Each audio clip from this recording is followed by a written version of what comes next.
नमस्कार दोस्तों, मैं अंजनी कुमार एक बार फिर से आप लोगों का बहुत बहुत स्वागत करता हूं आपके अपने YouTube चैनल फिजिक्स टूल के अंदर।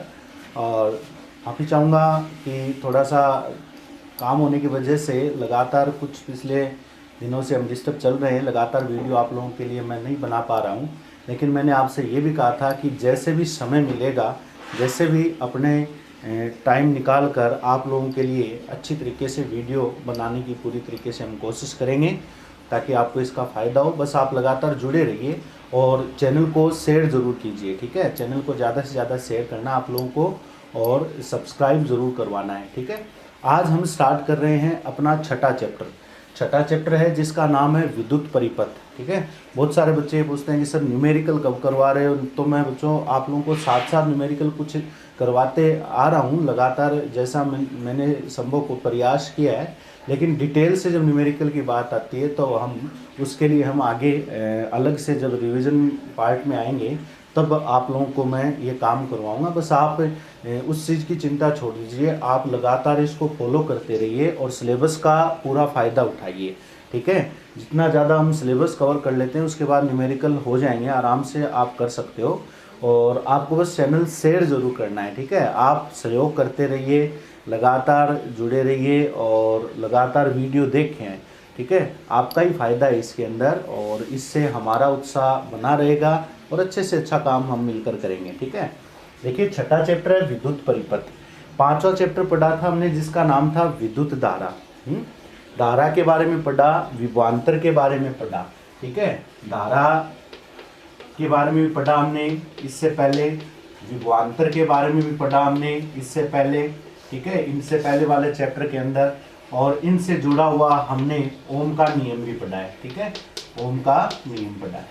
देखो आपको पता है कि जो साधारण परिपथ होते हैं, बेटा ध्यान देना थोड़ा सा आप लोग, सिंपल सर्किट होते हैं साधारण। उनमें सिंपल सर्किट क्या विशेषता होती है, जैसे प्रतिरोध जुड़ा है, बैटरी जुड़ी है, हम आसानी से उनको मतलब देखते ही पहचान जाए, ठीक है। एकदम एक ही प्रकार का सर्किट हो, ठीक है, सिंगल सर्किट हो और बंद परिपथ होना चाहिए। तो उनमें हम अगर वोल्टेज और धारा की अगर कैलकुलेशन करना चाहें, ठीक है, वोल्टेज और धारा को मापना चाहें साधारण परिपथ में, तो हम आराम से वो माप सकते हैं। उसके लिए हमारे पास ओम का नियम प्रयुक्त है, ठीक है। और ओम के नियम की सहायता से हम आसानी से वोल्टेज और धारा का मापन कर सकते हैं। लेकिन बात आती है जटिल परिपथ की, ठीक है। जटिल परिपथ की बात करेंगे। जटिल परिपथ कौन से होंगे? साधारण परिपथ तो वो होते हैं जिसमें सिंपल आपको आसानी से समझ में आ जाए और आपको देखते ही पता चल जाएगी यार ये तो सिंपल सा सर्किट है। जटिल परिपथ में क्या होगा, सर्किट आपस में मतलब दो तीन सर्किट आपस में बंटे हुए होंगे, या दो, या ऐसे कह दो कि एक पूरा सर्किट एक होगा लेकिन उसमें कई प्रकार के प्रतिरोध, कई प्रकार के सेल, ठीक है। तो हमने ये चीज़ें पहले भी पढ़ी है। और तो ऐसे सर्किट में आपको मतलब जैसे आगे में एग्जाम्पल आएगा तो देखते पता चल जाएगा, ठीक है। तो ऐसे सर्किट के अंदर जब वोल्टेज और धारा के मापन की बात आती है तो हम क्या करें, क्या वहाँ पर भी ओम का नियम संभव हो पाएगा क्या? तो कई जगह तो ओम का नियम लग जाएगा, साधारण परिपथ में आराम से लग जाएगा। लेकिन जब जटिल परिपथ की बात आती है तो उन परिपथ में वोल्टेज और धारा का अगर मापन करना चाहें तो इस चीज को मद्देनजर रखते हुए, क्योंकि अपने बात ही परिपथ की करनी है इस पार्ट के अंदर, ठीक है, विद्युत परिपथ, ठीक है, ठीक। तो इलेक्ट्रिक सर्किट बोलते हैं जिसे हम, तो विद्युत परिपथ की बात कर रहे हैं और परिपथ में वोल्टेज और धारा की बात तो होनी है। जब धारा साधारण परिपथ में होगी तो आप ओम के नियम को प्रयुक्त कर सकते हो। लेकिन जब जटिल परिपथ की बात आती है तो इसके लिए एक जर्मन वैज्ञानिक थे, ठीक है, जर्मन वैज्ञानिक थे जिनका नाम था रॉबर्ट किरचॉफ। इनका नाम क्या था? Robert Kirchhoff. अब किरचॉफ भी बोलते हैं और इंग्लिश के इनकी स्पेलिंग के उच्चारण के आधार पर कई बार किताबों में किरखोफ भी नाम मिलता है। तो ऐसे वो उच्चारण या वर्तनी का कह दो उसके हिसाब से, लेकिन नाम ये ध्यान रखना आपको अपने सीनियर सिलेबस में जब भी ये कक्षा 12 में इस प्रकार का प्रश्न आता है, किरचॉफ नाम आपको मिलेगा देखने को, और इसका इंग्लिश वर्ड भी आप देख लेना क्योंकि पेपर के अंदर हिंदी और अंग्रेजी दोनों में प्रश्न आते हैं। तो जर्मन वैज्ञानिक थे रॉबर्ट किरचॉफ। रॉबर्ट किरचॉफ ने एक दो नियम बनाए थे जटिल परिपथों के लिए। किसके लिए बनाए थे? जटिल परिपथ के लिए नियम बनाए थे। उन नियमों की सहायता से हम वोल्टेज और धारा, उन नियमों की सहायता से हम वोल्टेज और धारा का मापन कर सकते हैं आराम से। हालांकि वो एक ऐसे नियम थे जो जटिल परिपथ में तो लगते ही लगते हैं, अगर उनको आप सरल साधारण परिपथ में भी लगाओगे तो भी वो बहुत अच्छी तरीके से काम करेंगे। ठीक है, तो किरचॉफ द्वारा वो नियम प्रतिपादित किए थे जिसे हम किरचॉफ के नियम कहते हैं। और दो नियम हैं जिनको किरचॉफ का प्रथम नियम और द्वितीय नियम कहते हैं। तो सबसे पहले इस पाठ की शुरुआत जब हम करेंगे तो उन नियमों के बारे में हम सबसे पहले पढ़ेंगे। ठीक है, उन नियमों के बारे में अपने को पढ़ना है। इससे पहले, और वो दोनों नियम ये भी बता देना चाहता हूँ एग्जाम की दृष्टि से भी काफ़ी इंपॉर्टेंट है। इससे पहले मैं आप लोगों को कुछ एक दो परिभाषाएं समझाता हूँ, उन पर आप लोगों को पूरा ध्यान रखना है क्योंकि ये नाम आपको इस पाठ में देखने को मिलेंगे, इसलिए इनके बारे में भी आपको पता होना चाहिए।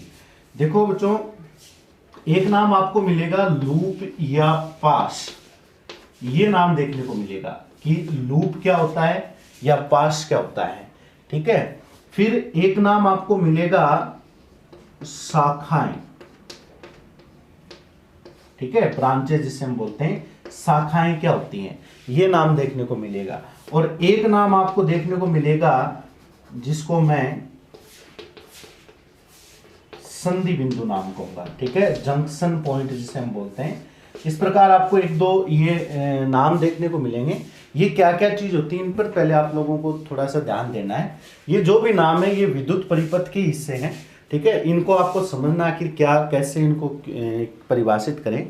लूप या पास की बात आए तो आप लोगों को ध्यान रखना है कि एक ऐसा विद्युत परिपथ जिसमें विभिन्न प्रकार के चालक, प्रतिरोध, बैटरी या अन्य कोई अवयव, ठीक है, अन्य अवयव से जुड़ा हुआ बंद परिपथ, विभिन्न प्रकार के चालक, प्रतिरोधों, सेल, बैटरी और अन्य कोई भी अवयव है जो सर्किट में प्रयुक्त किए जाते हैं, उनसे जुड़ा हुआ बंद परिपथ लूप या पास कहलाता है। ठीक है, उनसे जुड़ा हुआ बंद परिपथ क्या कहलाएगा? लूप या पास कहलाएगा। बात समझ में आ गई? क्या लिखूंगा कि विभिन्न प्रकार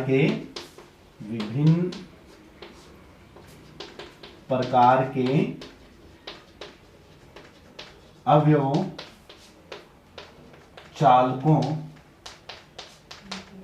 प्रतिरोधों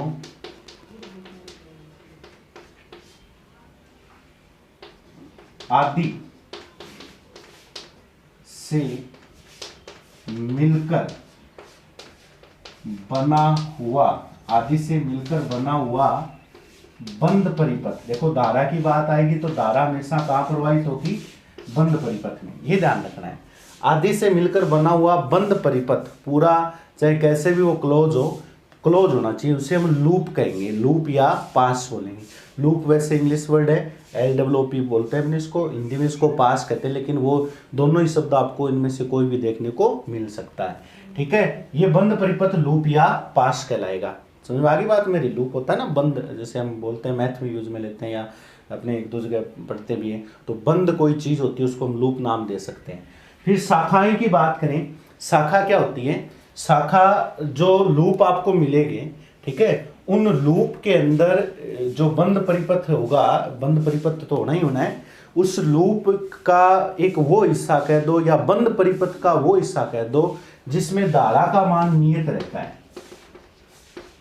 जिसमें धारा का मान नियत रहता है।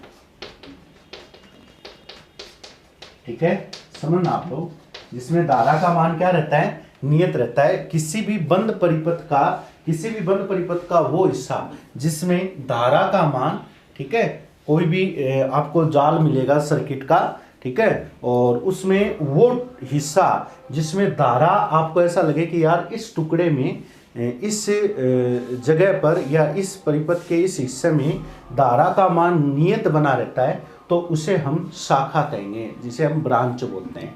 ठीक है। और सर्किट के अंदर अगर ऐसी शाखाएं जिसमें से कम 2 शाखाएं होनी जरूरी है या 2 से अधिक हो सकती है, 2 या 2 से अधिक शाखाएं जिस बिंदु पर मिलती है, जिस बिंदु पर मिलती है उसे संधि बिंदु कहते हैं। उसे क्या कहते हैं? संधि बिंदु कहते हैं। तो संधि बिंदु क्या होगा? जिसमें जिस पॉइंट के ऊपर जंक्शन पॉइंट है, ऐसा पॉइंट जिस पर 2 या 2 से अधिक शाखाएं आपस में मिलती हैं। ठीक है। 2 या 2 से अधिक शाखाएं जिस बिंदु पर आपको आपस में जो अटैच हुई मिलेंगी उसे आप संधि बिंदु कहेंगे। जैसे आपको मैं एक उदाहरण दूं कि हम जैसे कोई फिटिंग करते हैं तो आप क्या देखते हो कि आप जैसे आपको एक साथ एक पंखा, एक बल्ब और कोई जैसे आपने कह दिया एक ट्यूबलाइट है, ये 3 उपकरण आपको एक साथ कनेक्ट करने हैं और एक ही स्विच से कनेक्ट करने हैं। ठीक है। यानी एक स्विच ऑन करते ही तीनों ऑन हो जाने चाहिए। तो आप क्या देखोगे इस कंडीशन के अंदर, पंखा, बल्ब और ट्यूबलाइट हमने एग्जाम्पल लिए, एक तरफ पंखा, एक तरफ बल्ब और एक तरफ ट्यूबलाइट एक एग्जाम्पल लिया है। आप उनसे कनेक्शन वायर, संयोजन तार से ही तो जुड़ेंगे, तार जोड़ोगे। फिर आप क्या करोगे? पंखे का तार अलग लेते हो, ट्यूबलाइट का तार अलग लेते हो और बल्ब का तार आप अलग लेते हो। फिर उन सभी तारों को एक साथ कनेक्ट करने के लिए जो भी वायर आते हैं उन वायरों को आप लोग एक साथ बाइंड करते हो, यानी एक साथ बांधते हो। तो जहां पर आपने तीनों तार, एक तार पंखे का, एक तार बल्ब का, एक तार ट्यूबलाइट का, तीनों तार एक साथ जहां पर बाइंड कर देते हो वो उसका संधि बिंदु हो जाता है। ठीक है। पंखे वाला एक अलग शाखा हो गई, ट्यूबलाइट वाली एक अलग शाखा हो गई और बल्ब वाली एक अलग शाखा हो गई। ठीक है। यानी तीनों शाखाओं में अलग अलग करंट सप्लाई होगा। बल्ब के लिए अलग जाएगा, ट्यूबलाइट के लिए अलग जाएगी करंट और पंखे के लिए अलग जाएगी, क्योंकि करंट डिपेंड करेगा कि उनमें प्रतिरोध कितना है। ठीक है। प्रतिरोध के आधार पर करंट सप्लाई होनी है। तो वो शाखाएं हो गई और वो शाखाएं जहां पर आपने एक साथ उनको बाइंड कर रखा है, ठीक है, बांध रखा है, वो जहां पर शाखाएं आपस में टच हो रही हैं उन्हें आप संधि बिंदु कहेंगे। शाखा समझ में आ गई, संधि बिंदु समझ में आ गया। और लूप जहां पर आप उनको कनेक्ट करके पावर लाइन से जोड़ दोगे वो एक लूप बन जाएगा जिसमें विभिन्न अवयव जुड़े हुए हैं, चालक, प्रतिरोध वगैरह ये सब कनेक्ट है उसके अंदर, वो लूप बन जाएगा। समझ में आ गई बात मेरी आप लोगों को? तो ये चीज़ें आप लोगों को क्लियर होनी चाहिए। ठीक है। इसके बाद हम आगे बढ़ते हैं किरचॉफ के नियम पर। पहले तो ये समझना कि किरचॉफ के नियम हम क्यों यूज में लेते हैं, कि आखिर इनकी ज़रूरत क्यों पड़ी। तो उसके पीछे कारण था, जो जटिल सर्किट है उन जटिल सर्किट के अंदर वोल्टेज और धारा का मापन करने के लिए ये किरचॉफ द्वारा कुछ नियम प्रतिपादित किए गए थे, जिसके हम किरचॉफ के नियम ही बोलते हैं इनको। और इन नियमों को आप वैसे सर्किट कोई भी हो, विद्युत परिपथ हो, उसमें कहीं पर भी आप इनको प्रयुक्त कर सकते हो। ठीक है। अब देखो ये चीज़ आप लोगों को समझ में आ गई। अब मैं आगे बढ़ता हूँ किरचॉफ के पहले नियम पर। इसका आप स्क्रीनशॉट ले सकते हो। ठीक है। इन परिभाषाओं को भी अच्छे तरीके से आप लोगों को तैयार करना है।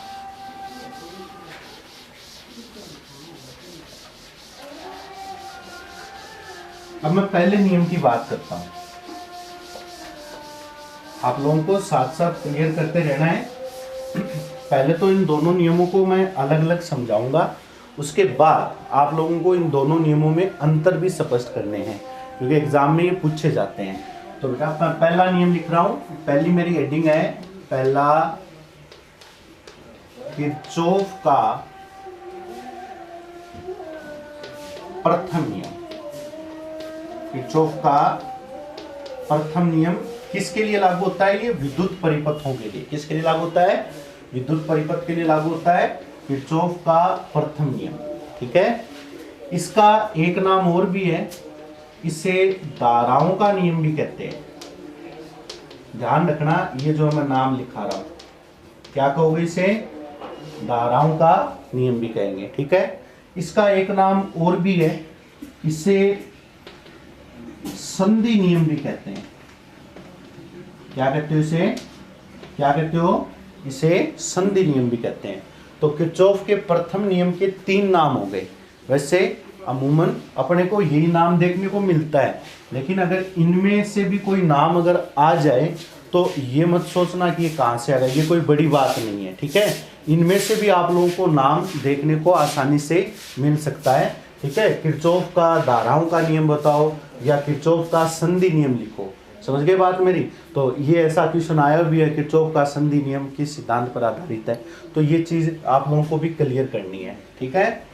अब देखो इसमें इसका स्टेटमेंट क्या है इस नियम का, किरचॉफ के अनुसार, ठीक है, संधि नियम की बात करें तो किरचॉफ के अनुसार ये एक ऐसा नियम है, चाहे सर्किट आपका बंद परिपथ हो या खुला परिपथ हो। पहली बात तो ये नोट करनी है, किरचॉफ का प्रथम नियम कहाँ लागू होगा, उसके पीछे क्या शर्त है, तो मैं आप लोगों के सामने ये बात पहले क्लियर कर देना चाहूंगा कि प्रथम नियम एक ऐसा नियम है जो बंद या खुले परिपथ दोनों के लिए लागू होता है। चाहे सर्किट खुला हो, यानी आपने चाहे सर्किट को पूरा क्लोज नहीं कर रखा है, आपने आपस में तार बाइंड नहीं कर रखे हैं, खुले छोड़ रखे हैं, तो भी ये नियम लागू होगा। और अगर सर्किट बंद है तो आपको पूछना ही नहीं है, वहां तो लागू होना ही होना है। तो पहली लाइन में ये लिखूंगा, पहले बता रहा हूं ये बात, ठीक है, कि यह नियम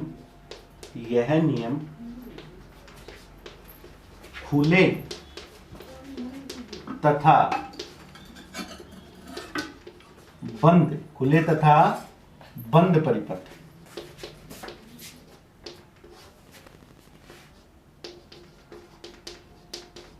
के लिए लागू होता है, ठीक है। दोनों सर्किट के लिए लागू होगा, खुले सर्किट के लिए भी लागू होगा और बंद परिपथ के लिए भी लागू होगा। समझ में आ गई बात मेरी। खुले परिपथ के लिए भी आप इसको अप्लाई कर सकते हो, और अगर सर्किट बंद है, क्लोज सर्किट है, तो भी ये नियम आप लोग लागू कर सकते हो, ठीक है। अब ये नियम कहता क्या है, ध्यान देना थोड़ा सा आप लोग। इस नियम के अनुसार जो भी आपको खुले या बंद परिपथ में संधि बिंदु मिल रहा है, संधि बिंदु पहचान जाओगे, ठीक है, संधि बिंदु पहचान जाओगे जहां पर दो या दो से अधिक शाखाएं मिल रही है। तो खुला हो चाहे बंद परिपथ हो, किसी भी विद्युत परिपथ में संधि बिंदु से, ठीक है, संधि बिंदु से किसी विद्युत परिपथ में, चलो ये नाम लिख देता हूं इसका पूरा स्टेटमेंट। ये नियम क्या कहता है, किसी भी, कोई भी हो, चाहे खुला हो चाहे बंद हो, किसी भी विद्युत परिपथ में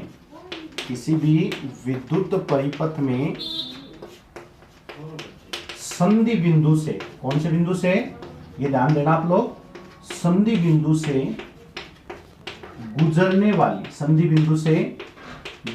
वाली कुल धाराओं का बीजगणितीय योग, ठीक है, कुल धाराओं का बीजगणितीय योग शून्य होता है। देखो ध्यान देना, ये पहले नियम का स्टेटमेंट है।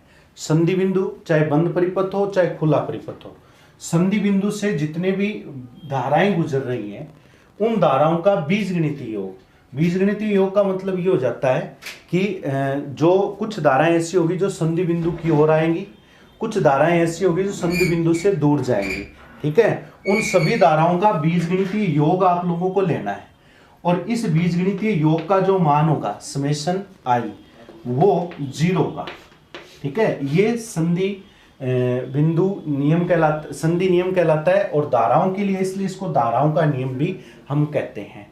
समझ में आ रही बात आप लोगों को। ये किरचॉफ का पहला नियम है, क्लियर है।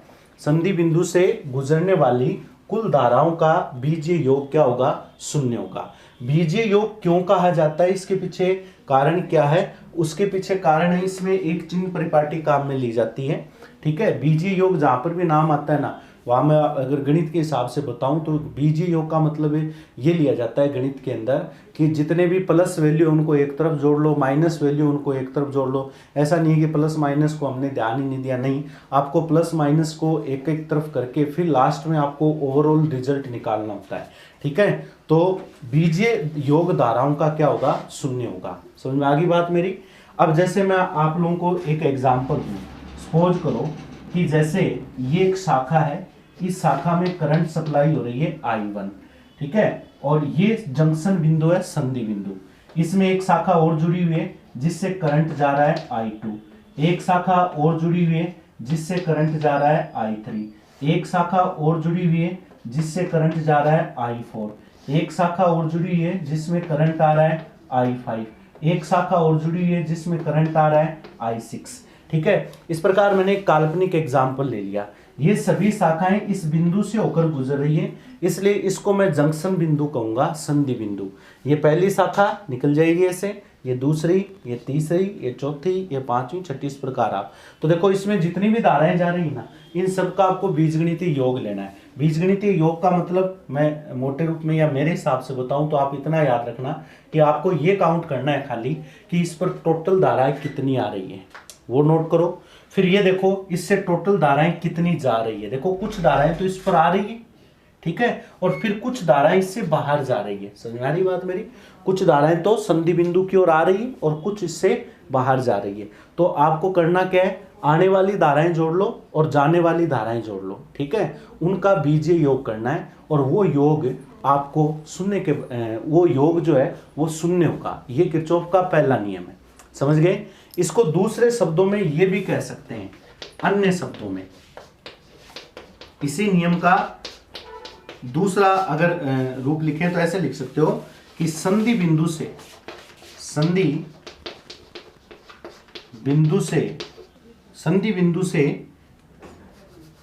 ऐसा लिख दो, संधि बिंदु से दूर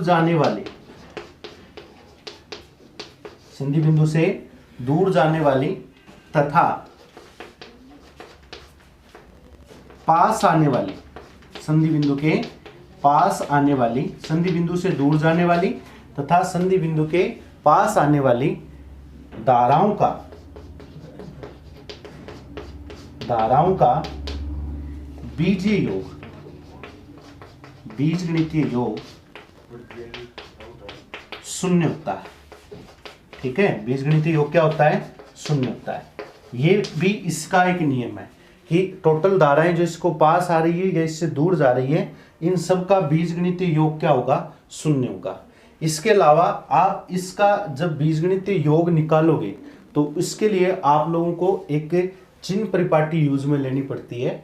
हालांकि संधि नियम में उस चिन्ह परिपाटी में आप लोगों को ज्यादा उलझने की जरूरत नहीं है क्योंकि वो एक सिंपल सा नियम है, ठीक है, लेकिन फिर भी अपने को उसके बारे में पढ़ना है।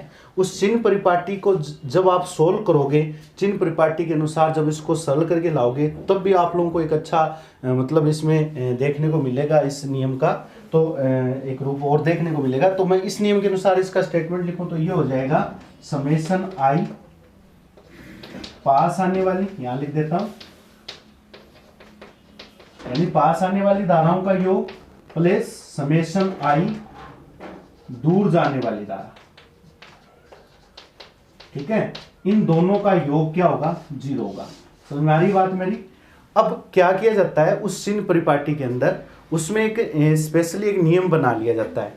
हालांकि किताबों में तो एक स्पेशली नियम बनता है और बाकी आप अपनी मर्जी से वो नियम काम में ले सकते हो, कहीं पर भी प्रॉब्लम नहीं आएगी।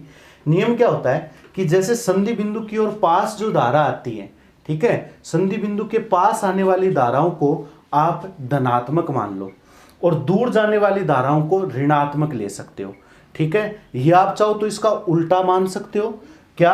पास आने वाली धाराओं को अगर ऋणात्मक लेते हो तो दूर जाने वाली धारा को आप लोगों को धनात्मक मानना पड़ेगा, ठीक है। हालांकि आपको इसमें एक ही नियम मतलब एक ही चीज काम में लेनी है। अगर हम चेंज भी कर देना तो आपको बस एक थ्योरी पकड़नी है। कहने का अर्थ हुआ एक थ्योरी से याद करो, क्या? पास आने वाली धारा धनात्मक, दूर जाने वाली धारा ऋणात्मक। समझ में आ रही बात मेरी? आप कौन सी थ्योरी यूज में लोगे इसमें, इस चिन्ह परिपाटी में? इसका आप स्क्रीनशॉट लो, पहले मैं फिर समझा देता हूं, ठीक है। अब देखो किरचॉफ के पहले नियम में आपको थ्योरी क्या यूज में लेनी है। पहले नियम में चिन्ह परिपाटी की जो थ्योरी आप लोगों को काम में लेनी है, उसमें सिर्फ आपको यह ध्यान रखना है, जैसे मैं ये यूज में ले रहा हूं कि पास आने वाली धाराएं जो है, पास आने वाली धाराओं को पॉजिटिव मान रहा हूं मैं, ठीक है। संधि बिंदु की ओर जो पास आएगी ना धारा, उनको पॉजिटिव मानूंगा और दूर जाने वाली धाराएं जो हैं उनको मैं नेगेटिव मान के चलूंगा। समझ गए? ये स्पेशल चिन्ह परिपाटी है इस नियम को काम में लेने के लिए। अगर ये चिन्ह परिपाटी मैं यहां लगाऊं तो आप क्या देखोगे, इसमें से I1, I6 और I5 ये 3 करंट ऐसे हैं जो संधि बिंदु के पास आ रहे हैं। समझ गए बात मेरी? संधि बिंदु के पास आ रही हैं ये तीनों धाराएं। इसका मतलब इसमें I1, I6 और I5। समझ गए बात मेरी? I1 पास आ रही है, I6 पास आ रही है, I5 भी पास आ रही है। तो मैंने पॉजिटिव चिन्ह लगा दिए इन सबके।